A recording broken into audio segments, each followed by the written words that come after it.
The Decked. My name is Tyler, and with me is my friend Ray. How's it going? Good, how are you? I'm doing well. Thanks for coming back to Decked. Hey, no problem. Decked is the kind of show where we record ourselves playing games, as the one you're seeing on the screen, which is Call of Cthulhu, the card game. And then Ray and I come back after the fact to watch the game being played out and talk about it, and occasionally weed off into other topics.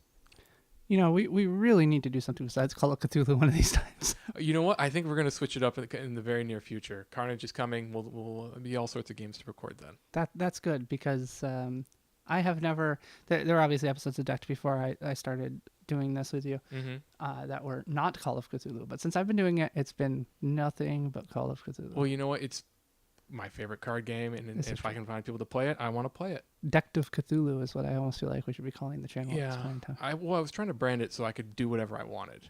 Right. Which will be helpful coming up for things such as Carnage. So. And in this case, what we have here is a game from a tournament that was held at Perhaps Magic a little while ago. On the left, we have our friend Rod, who's playing a deck he calls Night of the Avatars, which is all about the avatars of Nyarlathotep and the way he changes his identity and sort of pops that into play. And I am playing, on the right, a Mi-Go deck. The Mi-Go are the aliens from Pluto, or Yuggoth, in the Lovecraft mythology, and they tend to reinforce or otherwise help each other out. The Mi-Go have been a tribe in Call of Cthulhu since the very beginning. It's just the last couple of sets they've gotten some cards that have really sort of helped them kick into gear. Yes. And be a little more competitive. Because in Magic terms, I guess it's sort of a sliver tribe where they have self-reinforcing synergies. Right. And the Mi-Go are nowhere near as crazy as slivers ever get. But thankfully, they have that. Yeah, I think that was the design intent from the beginning. It's like, we're going to do this, but it's never going to be super crazy bonkers. Yeah. Now, at this point in the game, we're all just sort of, Rod's already figured out what he wants to resource. I'm a little slower on the draw than he is, so I've opted, but I did find my 3 resource cards. And this is the point in the game where you sort of figure out what everybody else is going to play if you haven't necessarily seen the deck before or managed not to peek over earlier in the tournament. Rod's going first, having drawn a card. Or he's realized that he is not going first, and I'm drawing the card. I believe the second case to be the one. I like the fact, we talk about, you haven't peeked over earlier in the tournament. Our tournaments consist of 4 players generally. Right. And we're all sitting at one, 10-foot table. The other half of the table is happening up above the screen, relatively speaking.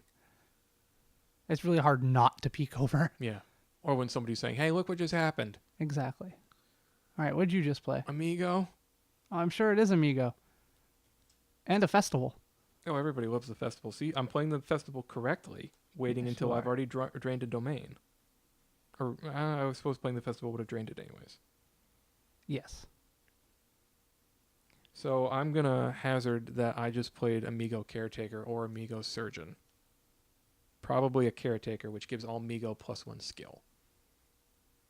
And then I exhausted Festival to go find a new festival. Yes. Because you have to have multiple festivals. Yeah, you can't just have one party. That's right. Then it's only a party. Multiple parties make it a festival. Right. Festival is a collection of parties. That's the plural noun. Oh, there's a harvesting Mi-Go in the discard now. Yes, there is. That's what you just took off of your... Yep, sacrificed it. Harvesting Mi-Go is interesting in that when you play it, it can let you put a character in your discard pile on a domain as a resource. Ah, interesting. So in this case, I guess I didn't anticipate that happening and opted to resource it instead. So after all that, my one defender is a little Mi-Go Caretaker who has a book. But he's so special. He's the one. I feel like the Mi-Go Caretaker is the one who gets left awake to take care of everybody else while they're in stasis for their interstellar journeys. Oh, okay. He sits up with his book, reading, traveling through the interstellar void. Gotcha. And that's how he gets more skill, too. Right, because, when they drink their space mead and so forth. Now all I can picture is Sims Mi-Go. That's right, study up on that skill. Oh, he just nuked my festival. No. I'm going to miss that party. Except the festival can come back very shortly as a resource. Right, here comes his festival. Mm-hmm. Festivals Does everywhere. the same trick I did: drain a resource, then play at the drain a domain, then play at the festival. He's going to put something back on that domain without a resource, I bet. Well, it is another festival. He's got 3 out before I did. This might be the first time we've had dueling festivals. I'm pretty sure this is the first time we've had doing festivals on the show at the very least. Yeah. I mean, certainly a lot of us play with it. I don't. No, it's because you won't buy the box. I will eventually, one day. Someday, possibly, maybe. I don't know. You know, it's hard. Some days it's Call of Cthulhu cards, food. That's not a choice. Now, Rod has played out the Claire at Night, one of the most infamously frustrating cards in the game because it's immune to triggered effects. Yes. Which means a lot of things that would normally remove it do not. I opted not to defend because the Claret Knight has terror and the Migo Surgeon, her caretaker, has none. Honestly, it's not even... It's funny because it's immune to triggered effects. So there's always the conversation of what is a triggered effect. But the fact that it's immune at all creates that question because Savio runs into the same problem. People are like, oh, wait, no, he's supposed to be immune to that. No, he's not. Yes, he is. And you go back and forth on it all day long. So, well, the Claret Knight in particular, it's because things that would target the Claret Knight clearly cannot target it. But it's like if someone is told to do something, could they then choose to do it to the Claret Knight? He would have been better off with just straight immunity. That would have been crazy bonkers, though. The Claret Knight is immune to everything. So I go Thunder on his festival. Wow. We've got multiple Thundering festivals. Yeah, it's not a mirror match, but certainly we've chosen the same support elements. Yes. Here's your card draw from the Thunder. Studious viewers of previous episodes of Decked, where Rod's current deck is featured, will know that he has some other elements in his deck that I like to rely on as well, like the Plague Stone. Yes. I'm also a big fan of the Plague Stone. Yeah. I mean, it's just a great utility card. It really is. And it self-recycles. It's always going to show up again, generally speaking. Yeah, and if you got 3 of them in the deck, you're pretty guaranteed to find them. So right now we got one character against one character. I believe we're still in the operations phase of my turn. Yes. I think you're deciding what to do after the card you drew from Thunder in the East. That's one of the nice things about Thunder is like you may think, well, I have a dud operations turn, but if you can nuke a support card, it could open up some options. Right. Or you can just get rid of pesky festivals. Right. The Pestival? The festival, yes. But I can see a Migo Scout in my hand, I do believe. But I'm going for something else. Yes, you are. I'm going to go with you're going for the Migo Worker. The Migo Worker, fair enough. It's important to remember he's loyal. I have a bad habit of forgetting that fact. And the Migo Worker can be wounded to discount the next Migo blade. Well, this is a deviation from your previous build of this deck. You actually removed the extra faction you had in this deck, didn't you? Yeah, I toyed with a couple different factions. First with Silver Twilight, and then with Yogg-Sothoth, and then I've just thrown out an Ageless Migo, which is granting them all toughness, it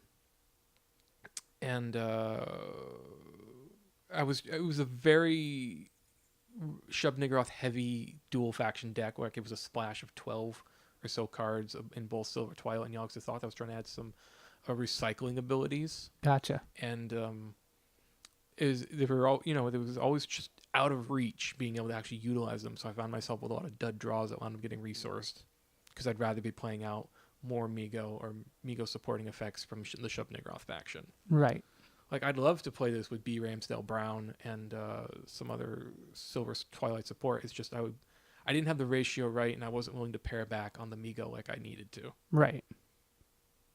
Well, I think it's quite successful without the extra faction as well. So yeah, it's got Thothan Young really drove this forward in a lot of different ways. Yes, it did. The cards it added. Now Rod's managed to get Nyarlathotep down really early. Yes, Rod has managed to get Nyarlathotep down really early, and Carlo has managed not to spot it yet. Hasn't spotted it or just didn't get into camera frame this time. This is true. Because Carlo likes to bow down before Nyarlathotep. Although this is fairly early in the game, so he's probably concentrating on the game I'm playing against him as opposed to... Oh, when he hasn't locked it up? Yeah, he hasn't locked up that game yet. Now, Rod got Nyarlathotep down early at the cost of only resourcing on that domain consistently. Yes. He's got 6 1-in-1. 5 1-in-1? 5 1-in-1. 5 1-1. Yes, the new Nyarlathotep is 5. No, I've got 6 stuck in the brain for some reason. But anyways, he's Yeah, I don't know why, because the old Nyarlathotep was only 4. Yeah, so he's going after the 7th gate and the 9th plague. Possibly. Or thinking about the 9th plague, considering it. Looks like he's going to leave Keeping the the Claret Knight back in reserve. Claret Knight back. Not a bad play. Good string of icons. I can't really contest the Claret. I could not endanger the Claret Knight with what I've got. And I'm all drained out. So at this point, there's just no reason to go against Nyarlathotep. That would just be crazy. I mean, he's definitely going to win that.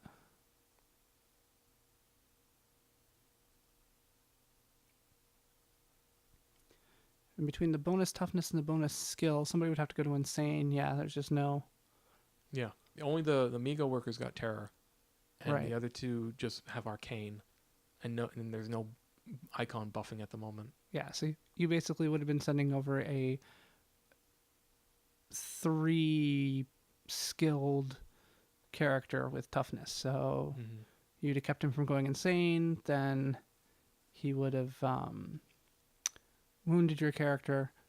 Then he would have straightened. Then he would have won the skill challenge and the. Still would have taken the story. Yeah, he still would have taken the story, and all would have happened is you would have added a wound token to your character. Which, on that character, I don't want to do because I'd rather be discounting other characters with it. Exactly. Or paying certain costs that may come up over the course of this game. You just resourced Amigo Worker. Commander, Not I Worker, believe. Commander, yes. Sorry, that's what I meant to say. The 4 cost who grants them all skulls. Yes. Combat icons. He grants them all death. I grant you the gift of death. Or cake. Your choice. I really want to play Amigo Sims now. Okay. I'm just saying. Such thought is going into this. I mean, if I've resourced to 4 and I threw down a commander, that means that's suggesting I have something else. Oh, I know what we're going for here. We're wounding to reduce the cost of the next Amigo character you play by how much? That is just the detail I'm pulling out now. The number of resources on any one drain domain. So I'm realizing I have to do this in a certain order. Right, you I have need to to drain a domain right to get something to discount. So I have to figure out what I'm going to play, and then I'm willing to bet the thing I'm going for is the Lord of the Migo. Oh, that would make sense at this point in time. If I resource to 4 and I want to discount, that's the highest cost card in the deck. Right. And I do know you have a scout in your hand, which definitely helps with the addition of investigation icons everywhere. Yep. Especially in a faction that is notoriously late on investigation icons. Right. The scout is all the investigation this deck has. Yeah. It just happens to hand it out to most of the characters, if not all. I think Savio is one of the few non-Migo characters in here. I don't have a priestess or an Arthur Todd. Oh, sorry, Baka's in here. He's a monster. Yeah. Baka's in there. Yep. So I got out of Scout and the Lord of the Migo on that. No, you've just played the scout so far. Oh, yeah. Sorry, Ageless. I mistook the Ageless for the Lord. Now you have a drain domain. Mm-hmm. That is the Lord in your hand. I can see it now. And then I can wound the warrior, or the worker. Yep. Which discounts. Allows me to play the Lord. Now the Lord, let me tell you about the Lord. Have you heard the good word? Is it Bird? He's got toughness. He's a Migo himself, so he gets all the benefits. And then you can reduce the cost of the first Migo you play each turn by X, where X is the number of Migo in the discard pile. Gotcha. Currently you have 1. You can also play Migo in the discard pile as though they were in your hand.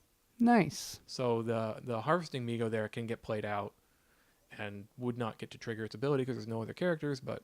Right. But now something happens to, I don't know, die. The really fun part is when you have enough Migo in the deck to play out a Migo for free. Or you have enough Migo in the discard pile and then play one out for free from the discard. Right, because there is not the limit to a minimum of 1 on the Migo Right. Lords. Who's got a really crazy name, doesn't he? It's like Zala Fula. His is the name that shall not be said. Let's put it that way. Oh, fair enough. There are two Z's, two X's, a Z, and a CTE. And that's just the first part. It's a hyphenated name. It's a hyphenated name. He comes from a blended family. Blended from multiple species. That's what the Migo do. You know what it was? He was picked on as a child for having an unpronounceable name, so that's why he rose to Lord of the He Migo. ran away to Pluto. Yes, he ran away to Pluto. Good call on that one. So committing the Lord of the Migo and the worker. Yes. Now, it'd almost be advantageous at this point in time for the worker to die. Because then you could play it back from your discard pile, reset, Mm-hmm. with no wound tokens on it. Mm-hmm. And he's defending with Claude and the Claret Knight. Yes. Claude is an avatar who can resurrect characters from both discard piles. I don't know if we ever really got to enjoy that ability over the course of this game. He just happened to be an avatar who tied into Nyarlathotep's gimmick. Right. Now, the worker already has a toughness of 1, and now he's got a toughness of 2 because you have the Ageless Migo in play. Right. Similarly, with the Lord, he has innate toughness, and then the Ageless Migo buffs it. The Ageless Migo has really proven to be a workhorse in this deck because there's so many. I'm worked on building in effects that either generate wounds or key off how many wounds you have. Right. So being able to stack them up multiple times when you have multiple Ageless Migo has been proven to be really useful. We play out Nyarlathotep on Rod's side.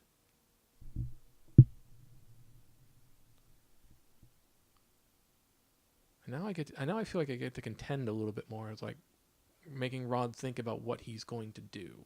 Right.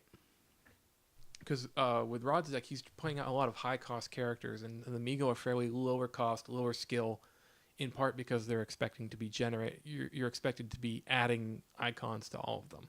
Right, and you're expected to have a whole army of them. Right, yeah. One thing this deck is short on at the moment is draw. But that's always been one of the downfalls of the Shub-Niggurath faction, is that it doesn't have a lot of draw. Yeah, it has draws in weird places, like Thunder in the East, for instance, is a good draw card for them. Considered to be a good draw card for them. Right. And then also the Book of Iod.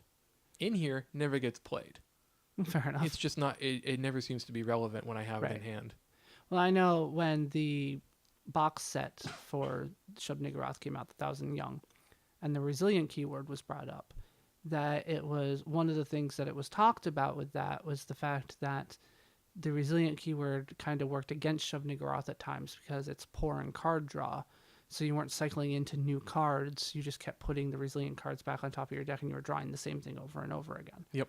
In an off-camera match with Carlo, I ran into that because I just kept cycling two Bakas, wounding them and then putting them back on top of the deck because they're resilient, and just I wasn't drawing new cards. It was the only thing I could do to do anything. Right. And that just petered out because he just kept drawing more cards of what he needed, and I was just dealing with the same two copies of Baka. Exactly. So Rod ends his turn. We move on. Yes, he's playing very defensively now against this onslaught of various Migos on the other side of the board from him. Mm-hmm. And I'm guessing the Migo worker has a toughness +1. Yep. Yeah. So he's got toughness 2, like you said earlier. Yes. The Migo Lord has toughness 2. Everybody else has toughness 1, an investigation icon, and an additional skill.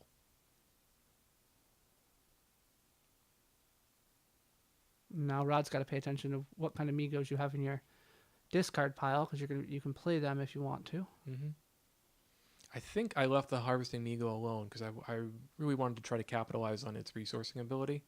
Right. It just probably didn't pay off. It would have been an extra body on the board.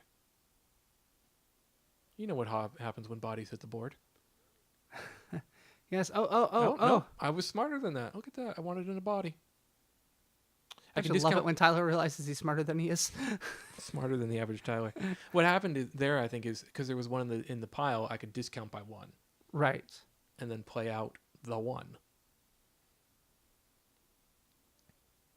Yeah, when I was dabbling in Silver Twilight and Yogg-Sothoth, it was really about, like, how do I get my Thunders back? How do I get my one-off cards back? Yep. So B. Ramsdale Brown, great for that. Terran Time, useful for that. All these different iterations I was trying out just didn't they were not as effective as doubling down on what I wanted to be doing. Right. I was trying to hedge against other stuff. That's a problem I fall into a lot, actually, is that I'm trying to focus so much on being able to control what's going on that I forget that I still need to win the game. Yep. And that's advice I've heard a lot from other players is I don't want to react to the other player. I want to be doing what I want to do. Right. And at the same time, though, you do see people like, well, I figured this was going to be in the field, so I grabbed this card. Right. And I mean, there's some amount of reaction that has to go into play. Things like Thunder in the East. It's like, you know what? Everybody's going to be playing support cards. Generally. Right. What support card I destroy may change. I have to think about that when it comes to the deck. Mm-hmm. But it's a good... otherwise, it's a good card to have because the chances of somebody having a support card are very high. And it replaces itself. Exactly. I mean, if there was a card that said, destroy target character, draw a card, everybody would jump on it. Oh, here we go. So I committed a full spread and then threw down Ya. And this was the first time for Rod. He didn't know this was coming. Because, it's kind of telegraphed in that Ya costs 4. Right, and it's loyal. Yeah, it's 4 loyal, so I had left my biggest domain open to be able to play it. Right. And I think I might have been rubbing my hands with some level of glee. Quite possibly, because it's a very strong play. Mm-hmm. And I just had to work out where was I going to put the tokens. Right. Because I could take out Claude, or I could take out Nyarlathotep. Right. Because the Claret Knight is not does not concern himself with these things. So, and then I don't think I had quite parsed yet that Nyarlathotep was resilient, so he was going to show up again. You just put him back up on top of the deck, right? Yeah. I had the same problem in my game against Rod. But it did let me put 3 tokens down on a story. Right. And win another one. And then for the sacrifice of driving one character insane. Who might have been my scout. It is your scout. Which isn't necessarily a bad thing, because at the beginning of your turn, your scout's going to flip over and you're going to get the investigation icons again. Right. You probably weren't too worried about having them on Rod's turn, so. Yeah, as long as I could run the stories in my preferred order. Right. Now, Rod has, I see Claret Knight, Claude Owens, Nyarlathotep, and Savio Corvi. Yes. Who is not immune at the moment. No, he is not. Savio's immunity keys off there being a conspiracy in play, and my deck, as much as it loves its conspiracy, has not yet given me one. Right, and on top of that, he's actually not getting any bonuses right now because it's not even night. Right. Normally Savio can make it at himself, but he also gets a little... it's not just a little bonus. It's terror and fast for everybody. Yeah, it's terror and fast for everybody as long as it's night, and then he gains his immunity if there's a conspiracy in play. Mm-hmm. And there's a conspiracy in play, he also makes it night, which gives all that, but it can be made night in other ways for Savio to get his ability to add the fast and the terror. Mm-hmm. Like I said, with the Plague Stone. Right. Which we've all seen Rod enjoy playing. I'll cop to it. I do it too. And if you've watched the previous episode of Decked, you also know that he has the Ghoul Sage in there to make it night as well, which he played against me. Yeah, I feel like this series really has been a study in Night of the Avatars. Yes.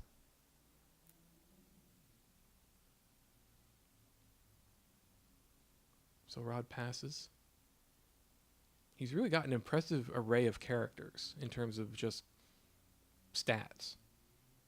I don't want to say Claude's the weeniest, but certainly he's mostly about the arcane. Yeah, he doesn't have... I suppose technically right now, because of no extra abilities, Savio's probably the weeniest of the... That's true.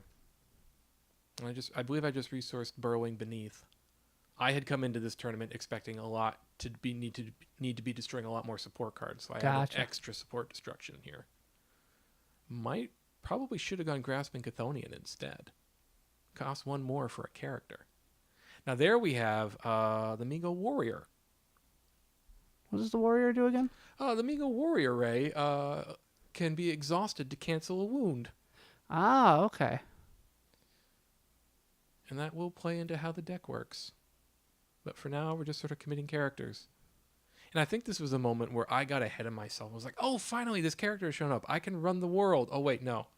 No, I can't. No, it's the two-part equation. Instead, I'm just going for the full spread because I want to keep placing tokens because I've got my investigation icon back, Right. and I want to make Rod commit. Now, I am surprised in one thing. Hmm. I'm surprised that you have sent out the Ageless Migo. Yes, that is an interesting choice on my part.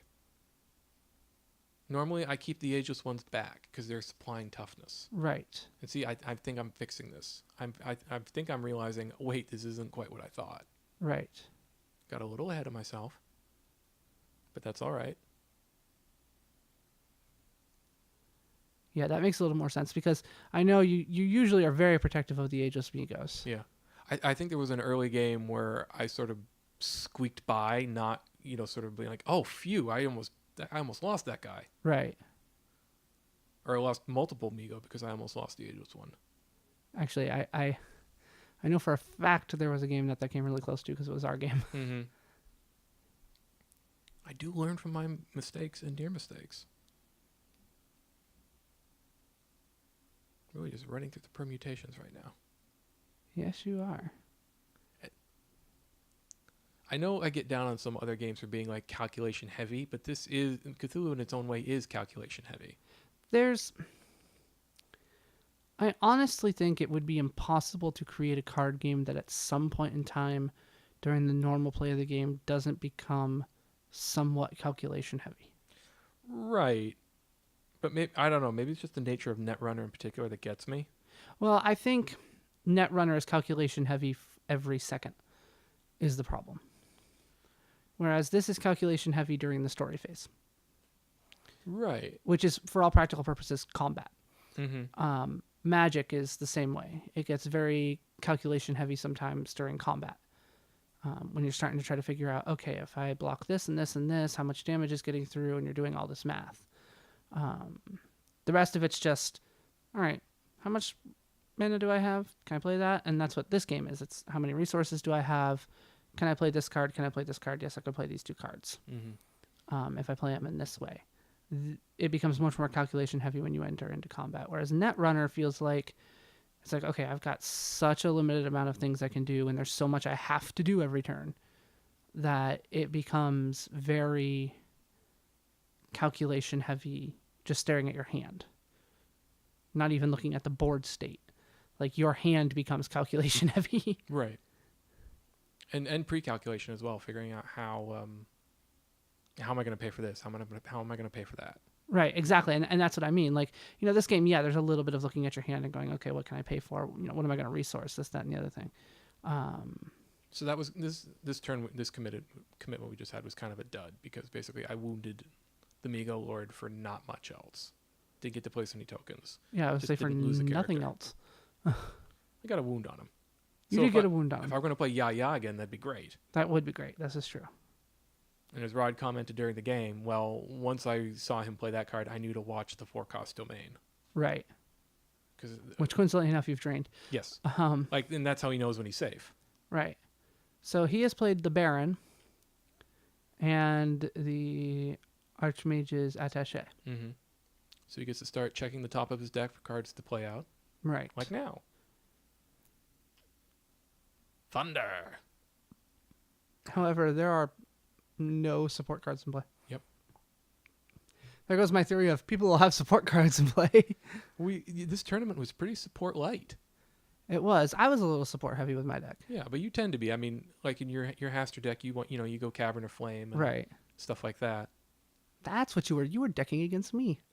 Why wouldn't I? I always have to. Because I always go 0-4 in these tournaments. I try to allow for all variables. The variable if I might actually win a game. Right. I think you gave me a run for my money this time. I did. Sadly enough, I went 0-4 in this one as well. But all three of my games were close. Mm-hmm. I think the game I got blown out the most against was honestly against Carlo, the one that I'm playing right now. And then I blew up the attaché. Right. You're like, wait a minute. Mainly because I wanted to draw a card, I believe. That's generally my reason when it's relatively inoffensive like that. Perfectly valid reason too. Yeah, maybe I just haven't seen the attaché wreck a game yet. It just felt. It Right. still feels like a fairly inoffensive card if you're playing it on your own deck. At the same time, also he's very heavily invested in neutral and Shub-Niggurath cards on his domain. So if he wants to play something else without tricking it into play using either the Attaché or Nyarlathotep, he's going to have to think about how he's resourcing. So Yep. Yeah, because he's got that an interesting sort of rainbow splash of factions thanks to the avatars and how the different ways they can be tricked into play. Like as you said earlier, the attaché, since it ignores resource matching. right, actually, he's got a very nice section of the color wheel Mm-hmm.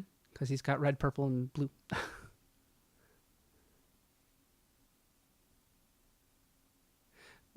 Color wheel and art. Red, purple, and blue are next to each other. Red and blue make purple. I'm not a visual thinker. I think about words. So we're going for another full spread commitment here.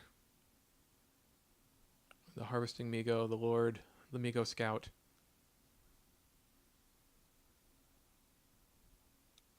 Another interesting choice on my part because Rod has terror and I have none. I mean, the Lord's got terror, but the other two don't. But he's only got... Oh, I've got 2 scouts down, so that's a little better. Right, and he's only got 2 terror. One on Nyarlathotep and one on the Claret Knight, correct? Or does the Baron have it as well? It would make sense if the Baron has terror. I would be very surprised if the Baron didn't. This is true. Because there's no conspiracy in place, so Savio's not giving it, and I know that the Yogg-Sagoth avatar doesn't have it. Mm-hmm. Savio by himself just has skulls. It's an important thing to remember because we're so used to him being like in full effect. Yeah, that when he's not in full effect, you're like, wait a minute.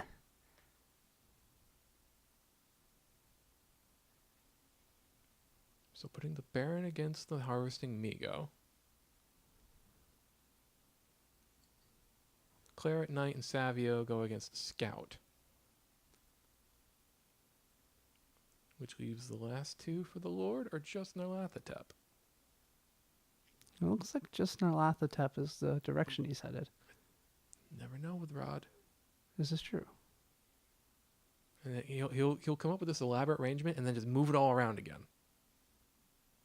But in this case, I think he's going to stick with it. Nope, checking the discard pile just in case. Gotta make sure you're not going to play out a surprise Migo. He's watching, he's checking Ya. Gotcha. He's reading Ya. Because he sees that I've got the 4B open. Yep, that's very true.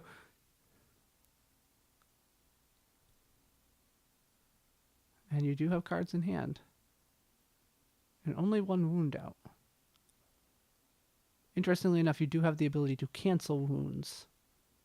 Mm-hmm. But canceling giving a wound to Rod after playing a 4-cost.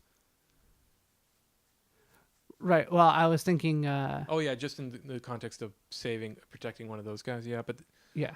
Still the terror, though. They'll have toughness. He's got tough. I believe he's got terror everywhere. Right, which means you're going to... It is. I do play Ya. Yep. Oh, I've got 2 wounds. Okay. So you're going to take out Nyarlathotep and... The Baron would make the most sense. I think it takes 2 to take out Nyarlathotep, though. Oh, does it? I think so. Taking out Savio at this point would be very satisfying. Taking out Savio is always satisfying, but he's really not adding much to that down there. Because you'll just go insane before combat comes, so that doesn't matter. The Baron is certainly resilient, if not tough. I know the Baron's resilient. All the avatars are resilient. Yep. You took out Savio and the Baron. I went for satisfaction. You did. Well, if you wanted to take out Savio, then that was the only way to go. Yeah. And again, I can order how I execute the story so that the scout can go last, although I still have a backup scout. So you won combat there. This is where you realize you probably should have wounded Nyarlathotep so that he died when... Yeah, I think I had realized that wounding.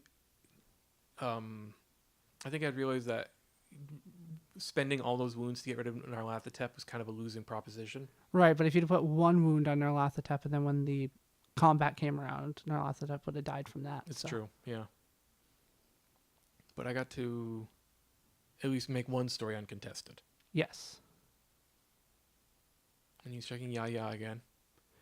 And you still managed to put an extra success token down on the middle story as well. Mm-hmm. So overall, it was a fairly good position. Right. You placed 4 success tokens that turn, so, and had one character go insane.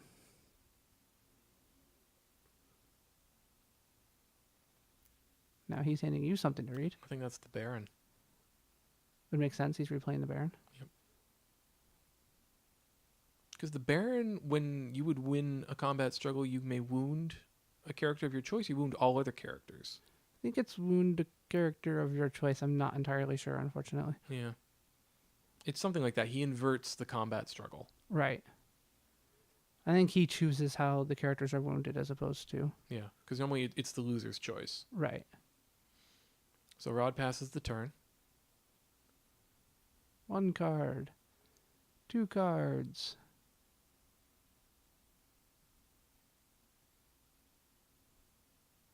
So I just played Pervasive Toxemia, which is a conspiracy that requires all players to wound a character in order to commit characters to stories that turn. Right. And here comes the cheese. Yes, this is the degenerate combo. Yes. As I think it was Rod himself who called it that. 'Cause Yeah. Basically, to lay this out, when Pervasive Toxemia comes into play, you have to wound somebody to commit characters. So I've just wounded a character. Now I'm committing characters, sort of covering my bases here. And now, if Rod wants to defend these stories, he's going to have to wound one of his characters. Right. And in Rod's case, that's kind of okay because he has so many resilient characters. Right. He has resilient characters. Nyarlathotep has toughness. Granted, he's got 1 token on him at the moment, but... Mm-hmm. And now I'm just sitting quietly waiting to unleash the cheese. Yes. Because the pieces are all in play at this point. Right. We've talked about them all. We just haven't linked them together yet. Rod does not follow the online discussion as closely as I do, so I don't think he was even aware that this was in the air. In all honesty, I wasn't aware this was in the air. Really?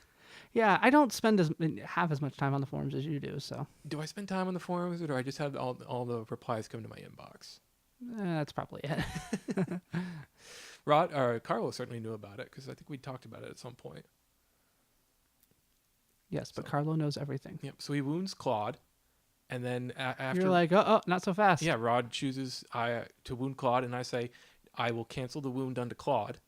And now, by the rules of the game, as they are currently written, that ends his ability to commit. Yes. The committal window closes. Rod cannot try again, Right. which means that the game is now over. Right. Because I've You're committed gonna win characters, those I can 2 win the stories, stories, and end of story. Yeah. And then Rod and we talked about it for a little bit. There was checking of the FAQs. Yeah. He professed the opinion that was degenerate. It really kind of is. It kind of is. Hopefully, it'll be fixed at some point Yes. in an FAQ to be forthcoming. But for the meantime, you drive it like it's stolen. Yeah. No, definitely. All right. So Ray, thanks for coming back to the show. Hey, no problem. Everybody, check out Decked on youtube.com/DeckShow. Subscribe for new videos. Write a comment. Let us know what you think. Hit the like button. Thanks so much for watching, and we'll talk to you next time.